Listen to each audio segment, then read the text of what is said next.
On dit que la Formule 1 est un sport compliqué. Salut à tous, bienvenue dans cette vidéo. Je propose 5 étapes pour mieux comprendre la Formule 1. Voilà, bien sûr au bout vous ne comprendrez pas totalement tous les démembrements, mais c'est pour que vous compreniez comment fonctionne un Grand Prix la prochaine fois que vous en regarderez un. C'est parti. Numéro 1. La structure d'une course. Alors vous devez savoir ici que c'est très simple, hein. Il y a 20 concurrents sur la grille de départ, hein, et donc 2 appartiennent à une écurie. Je peux prendre un exemple.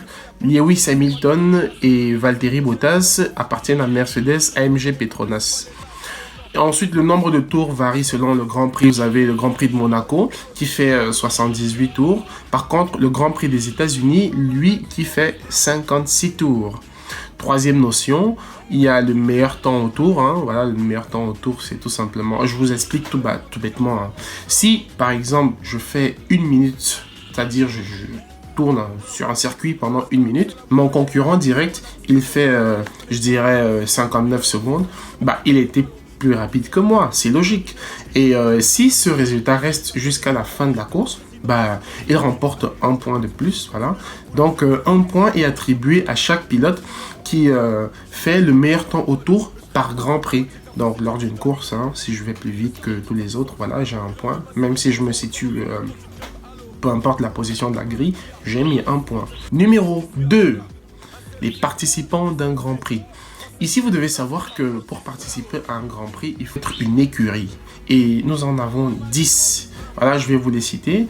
Et chaque écurie a 2 pilotes qui font concourir dans un Grand Prix, en plus du nombre de mécanos qui travaillent à l'arrière pour le changement technique, remplacement de roues, ajustement des ailerons pour améliorer l'aéro, etc. Alors pour chaque équipe, nous avons, je commence par Mercedes AMG Petronas, nous avons Lewis Hamilton et Valtteri Bottas. Chez Scuderia Ferrari, nous avons Sébastien Vettel et Charles Leclerc. Chez Red Bull, nous avons Max Verstappen et Alexander Albon.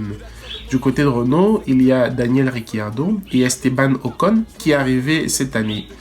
Chez McLaren, nous avons Carlos Sainz et Lando Norris. Haas F1 Team comporte Grosjean et Magnussen comme pilotes. AlphaTauri en remplacement de Toro Rosso Honda qui était là l'année dernière. Nous avons Daniel Kvyat et Pierre Gasly. Chez Williams, il y a George Russell et Nicolas Latifi. Chez Racing Point, il y a Sergio Perez et Lance Stroll. Et puis, pour finir, chez Alfa Romeo, il y a Kimi Raikkonen et Antonio Giovinazzi. Numéro 3. Les lieux où se tiennent les courses. Alors vous devez savoir que le calendrier de la F1 est très vaste, hein. La F1 possède oui aussi un calendrier. C'est comme une saison de football au final, hein. Nous avions l'année dernière le Grand Prix d'Allemagne qui a disparu au profit du Grand Prix des Pays-Bas à Zandvoort. Je ne sais pas si je prononce bien, hein. Et puis nous avons le Grand Prix de Vietnam qui s'est ajouté, ce qui porte le nombre de courses de 21 à 22. Voilà. La saison comporte bien sûr une trêve estivale entre le Grand Prix de Hongrie et le Grand Prix de Belgique, de quoi permettre aux pilotes de respirer, quoi. Voilà. Numéro 4. La réglementation et fournisseur de pneus lors d'un Grand Prix.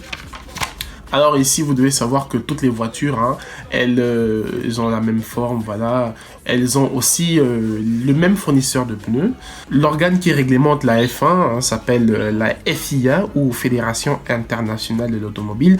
En gros, ce sont ceux qui rédigent les textes, voilà, et qui réglementent, si on peut dire. C'est pour ça que vous remarquerez toutes les voitures de Formule 1 possèdent le même châssis, la même forme, le même moteur. Ça, je sais que certains ne le savaient pas.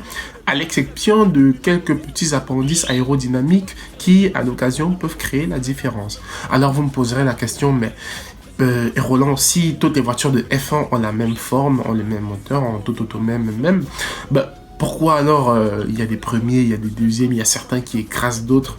La réponse, elle est toute simple, hein. comme je l'ai dit si bien plus tôt, il y a différents constructeurs et chaque constructeur utilise sa méthode pour construire ses monoplaces. Voilà, nous avons Mercedes qui est en tête en ce moment, depuis déjà même de très longues années. Hein. Ils construisent leurs voitures différemment, leurs moteurs différemment. Ils ajoutent les appendices qu'ils veulent par rapport à Ferrari qui fait comme ils veulent aussi. Voilà. Sauf qu'au final, on se rend compte que Mercedes a la meilleure formule, meilleure que celle de Ferrari et celle de Red Bull. Déjà, il faut que je précise, hein, Ferrari, cette saison-ci, s'est fait bousculer par Red Bull, qui était du tonnerre, quoi. Voilà. Le fournisseur de pneus en F1 s'appelle Pirelli. C'est une marque italienne, je crois que vous la connaissez tous, hein. Pirelli fournit des pneus depuis 2011 à la Formule 1 et s'efforce de respecter le cahier de charge très exigeant de la FIA. Il est vraiment très exigeant. Pirelli est souvent critiqué pour ses choix de gomme, mais s'il s'améliore de saison en saison, on critique Pirelli d'avoir des gommes qui surchauffent, des gommes qui s'usent trop vite, mais nul n'est parfait. Hein. Numéro 5. Les récompenses des vainqueurs. Alors, vous devez savoir que les vainqueurs d'un Grand Prix de F1, hein, au-delà de se verser du champagne dessus et de brandir un trophée, voilà, ils reçoivent un certain nombre de points, voilà, qui varient de la position en position de chaque pilote sur la grille, voilà. Je m'explique. Vous devez savoir que le premier d'un Grand Prix, c'est-à-dire le vainqueur, hein, il a 25 points. Le deuxième, il en a 18. Le troisième, il en a 15. Le quatrième, il en a 12. Le cinquième a 10 points.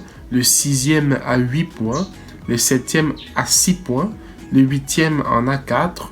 Le neuvième en a 2. Et le dixième, il en a 1. À partir du 11e aussi, hein, il faut que vous le sachiez, il n'y a pas de points. Parce que les points s'arrêtent au 10e. C'est dommage, c'est vrai, mais c'est pour rendre le sport un peu plus... Et puis voilà, c'est par simple calcul arithmétique, hein, au fil des courses et des grands prix. Lorsqu'on arrive en bout de saison, c'est le calcul de tous ces points-là. Celui qui a le plus grand nombre de points, il gagne le championnat. Mais vous devez aussi savoir que la compétition s'étend des pilotes aux constructeurs. La Formule 1, c'est pas seulement un sport où il y a des pilotes qui se bagarrent et tout. Les équipes se bagarrent aussi. Et vous devez savoir que les équipes se livrent en combat plutôt acharné, voilà. Et c'est celles qui réalisent les meilleures performances par course qui gagnent le championnat, tout simplement. Le championnat de pilotes et le championnat de constructeurs sont donc les deux volets de la Formule 1 et ils se regroupent pour former le sport que l'on voit aujourd'hui et que l'on peut apprécier et que l'on continue de regarder, sans compter le joli pactole qui est ajouté à la fin. Voilà, cette vidéo arrive à son terme, hein. J'espère que elle vous aura aidé à comprendre quelque chose sur la Formule 1. Si vous n'avez pas compris quelque chose, lâchez-moi en commentaire. Je vous encourage aussi à vous abonner et à lâcher un petit pouce bleu pour avoir plus de contenu qui arrive d'ici peu. Voilà, ça récompense le travail fourni et ça fait du bien, ça fait plaisir. Voilà. Petite dernière anecdote, c'est vrai, les temps sont difficiles. Alors je vous encourage vraiment à rester à la maison, respecter les consignes du gouvernement, respectez tout et portez-vous bien. Et petit dernier rappel, hein, pour ceux qui souhaitent regarder la Formule 1, si vous ne savez pas où la regarder, si vous avez Canal+ Horizon, ils en font souvent des publicités, hein, à chaque Grand Prix, avant chaque Grand Prix, voilà. Vous pouvez regarder la Formule 1 tranquillement sur Canal+. Et moi, je vous dis ciao.